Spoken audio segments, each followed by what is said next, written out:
We are now joined by Danny Sabatello. First question, King Nolan.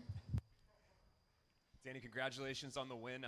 Talk to me, man. How good did that one feel? Yeah, that was fucking awesome. Obviously, anytime I can rile up the crowd, whether they're on my side or not on my side, I don't give a fuck. You know, the boos were music to my cauliflower ears. That was fucking awesome. What I did specifically like about this fight was in that second round, I faced some adversity. I had a guy like Higo on my back who's an absolute killer on somebody's back.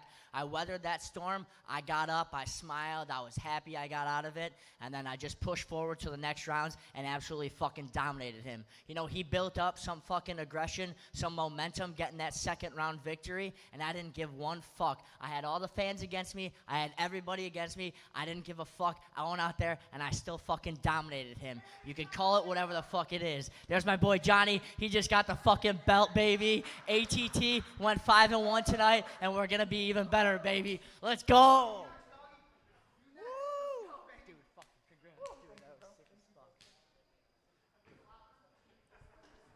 More gold to ATT.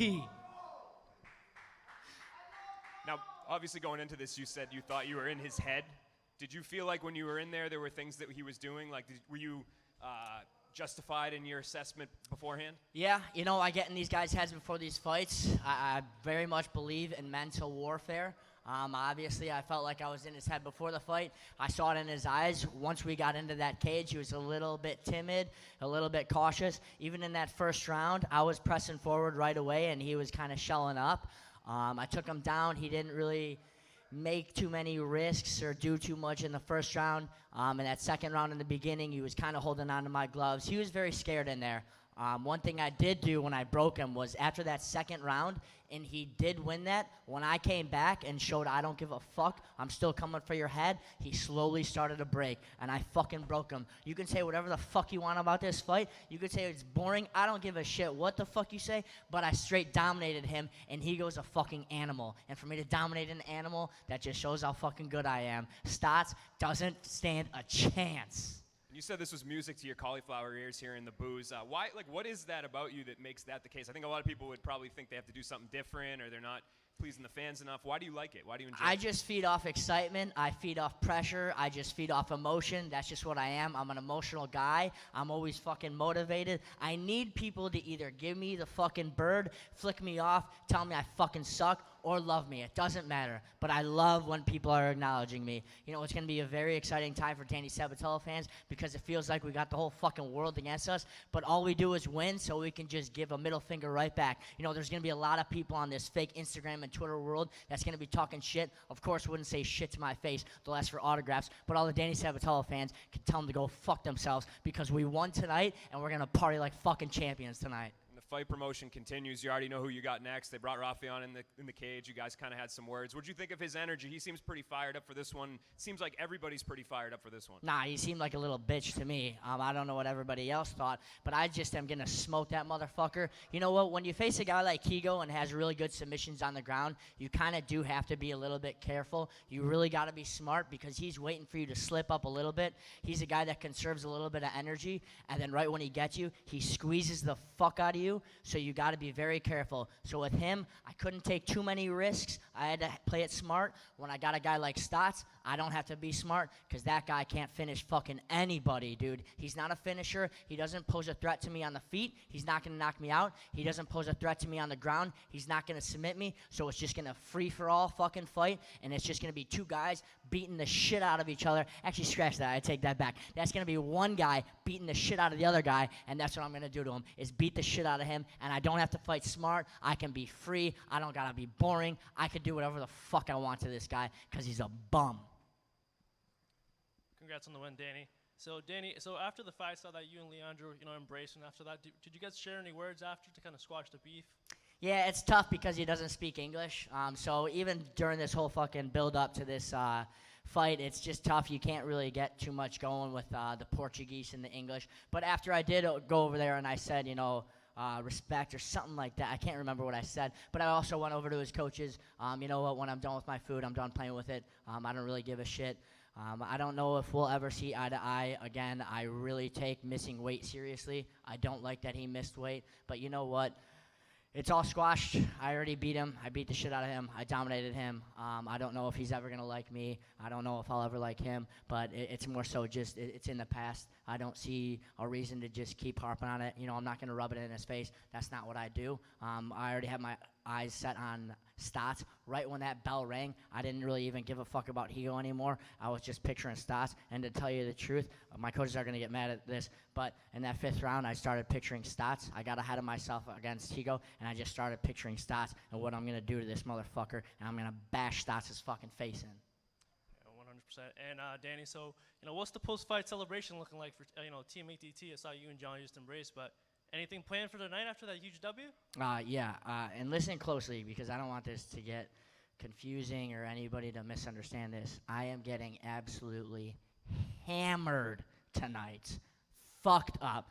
Only drinking. I don't do drugs, so anybody that says blah, blah, I don't do drugs, but I'm getting absolutely fucking hammered tonight. And so is Johnny, and we deserve it because we had great performances. He just got the fucking belt, and all the American top teams should be celebrating tonight because we had a great fucking night, and we're only going to continue and get better from here.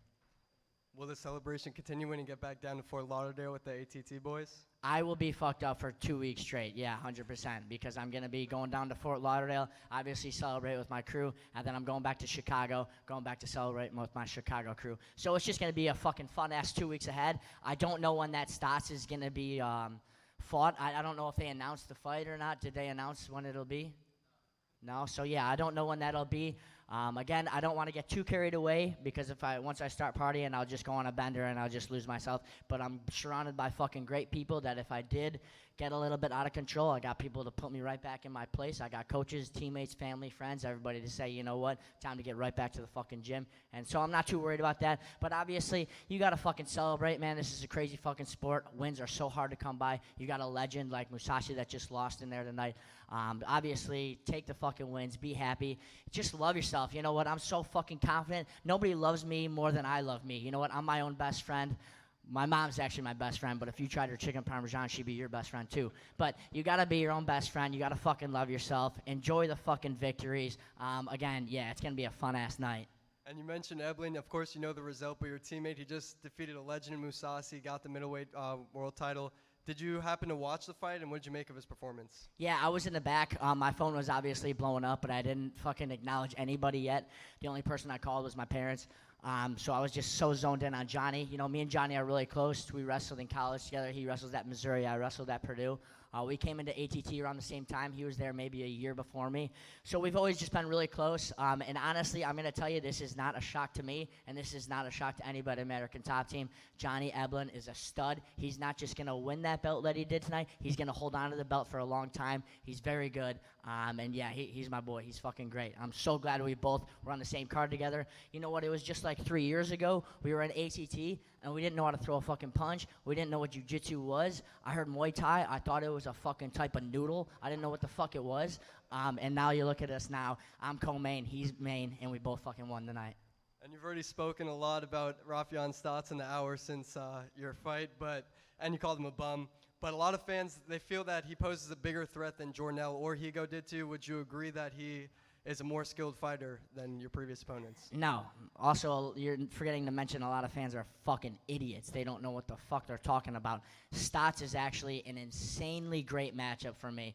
With Higo, it neutralizes everything with his jiu-jitsu because he can finish me at any point. So I can dominate a guy like that for 25 minutes, but all he needs is a split second to snatch up my neck, my arm, my leg, and the fight's over. It's done. You know, this isn't football where it's like, oh, you missed a block. Okay, he gains an extra yard. Or basketball, he fucking puts a ball in a hoop. It's 2 points. Who gives a fuck? This is a game where you make one fucking mistake, your lights are out. Sayonara. So obviously you got to be smart against a guy like that. But again, a guy like Stots, dude, just fucking smash him. If I make a mistake, no big deal. What the fuck's he going to do? He's not going to finish me. So I'm very much looking forward to beating the shit out of his face. And we know the Pitbull brothers were behind Higo all week and in his corner, but you had your own Pitbull in your corner in the form of bare-knuckle middleweight champion Thiago Alves. How important was it to have your all these guys from ATT in your corner all week, but more specifically Mike Brown and Thiago Alves? Dude, I just feed off their fucking energy. I got the best coaches in the world. You look at Mike Brown and Thiago Alves, I got that in my fucking corner. I also got my boy Aaron in my corner. It's just, I got people behind me that really care about me, and that's just more so of feeding off their energy and bringing more motivation into this fight. As long as I know I got these guys that have my back, there's no way I can lose, dude. Look at my fucking coaches. Look at my fucking teammates. How am I going to lose if I'm going to the best gym every single day, twice a day, and I'm training with the best people? And look at my God-given ability. I'm going to be taller than everybody here. I can use range. I'm faster than everybody here. I got the best cardio in MMA. Dude, I can't lose. The only way I lose is if I get fucking dumb, so I just got to stay smart and just beat the fuck out of these guys. We're going to take a question from the Zoom. Jay?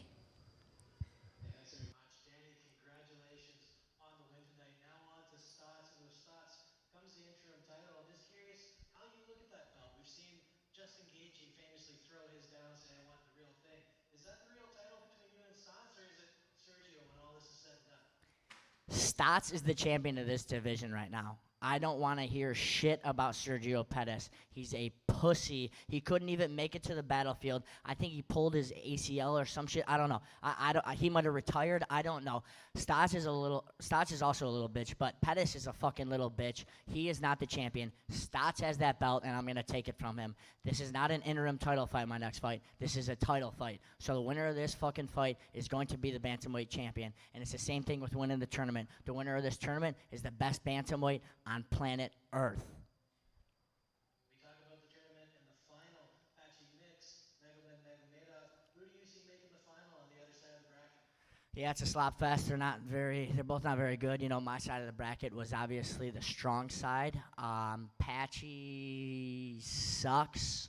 He's not very good. He gets on your back and he gets that triangle, and he's pretty good with that triangle on the body lock. That's what he did against Kyoji. But if he doesn't get there, he looks like a fish out of water. He's a fucking bum. So I think Magomed wins, but to be honest with you, I don't really give one fuck. It's going to be me winning the whole tournament. But obviously, first I only got to think about Stots beating the shit out of him, and then whoever gives a fuck. Whoever wins that fight, I'm going to smash anyways. All right, well, congrats on the win and enjoy the celebration. Thank you. Nathan, next question. Danny, congratulations on your win. You said on Wednesday that you wanted to be the face of Bellator. How do you do that? I just keep being Danny Sabatello. I'm very fortunate to have a very exciting personality. I think fans are dumb, but they're intelligent enough to understand if somebody's fake and cheesy and corny and putting on a shtick. I think people understand that I'm not one of those guys that just says some bullshit, that script shit, that stutters all the time because they have shit written out. I'm a guy that's just myself.